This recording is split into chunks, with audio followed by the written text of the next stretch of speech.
Bonjour à tous et bienvenue sur Weblex TV. Aujourd'hui, on va s'intéresser à la déclaration de patrimoine insaisissable. Il faut agir vite. La question de la protection du patrimoine est primordiale pour un entrepreneur. Prendre des risques en créant une entreprise, oui, mais pas à n'importe quel prix.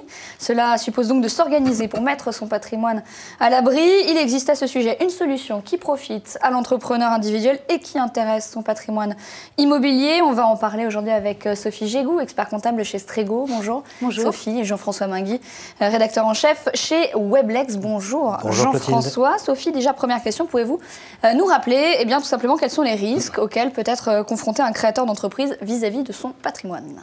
Oui, alors un entrepreneur individuel, c'est-à-dire le chef d'entreprise qui a décidé de créer son activité en dehors de la société, il n'y a pas de distinction entre le patrimoine privé et le patrimoine professionnel. Donc qu'est-ce que cela signifie? C'est-à-dire qu'en cas de difficulté de l'entreprise, les créanciers ont la possibilité de saisir l'intégralité du patrimoine du chef d'entreprise, qu'il soit privé ou professionnel.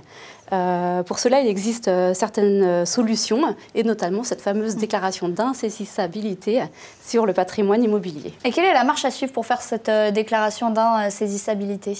En fait, c'est assez simple. Il vous suffit simplement de vous rendre chez votre notaire, c'est obligatoire, qui va se charger de rédiger cette déclaration d'insaisissabilité, de procéder à toutes les formalités nécessaires.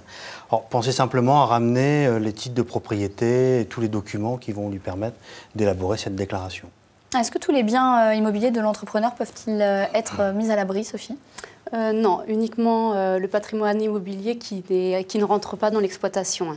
Donc ça ouvre quand même déjà un large champ, c'est-à-dire que ça peut être la maison du chef d'entreprise et également tous les biens qui sont mis à la location. À savoir qu'il existe une nouvelle mesure depuis le 7 août 2015 qui fait en sorte que la maison principale et l'habitation principale est automatiquement insaisissable pour toutes les créances nées après le 7 août 2015.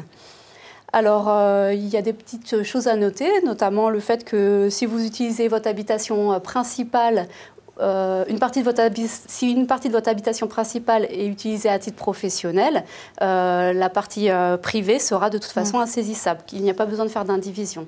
Ensuite, si vous utilisez, vous domiciliez donc votre activité professionnelle au sein de votre habitation principale, celle-ci sera également insaisissable. Troisième chose à savoir, si vous vendez votre habitation principale, le fruit de cette vente sera insaisissable si le mois qui suit, elle est réinjectée dans une nouvelle habitation. Alors, y a-t-il un délai précis pour faire cette déclaration d'insaisissabilité?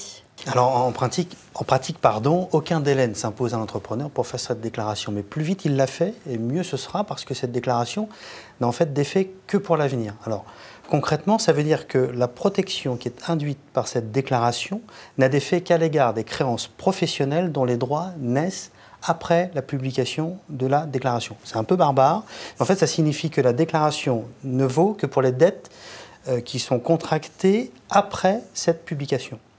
Alors, il faut aussi savoir qu'une déclaration d'insaisissabilité faite alors que l'entreprise est en état de cessation de paiement est nulle, n'est pas valable. Et il est même prévu qu'une déclaration qui est faite dans les 6 mois qui précèdent une déclaration de cessation de paiement puisse être annulée par le juge, le cas échéant. Donc, voilà pourquoi il est conseillé de faire au plus tôt cette déclaration d'insaisissabilité. Merci Jean-François Mingui et Sophie Gégou d'avoir été sur notre plateau. On se retrouve très vite sur Weblex TV, évidemment.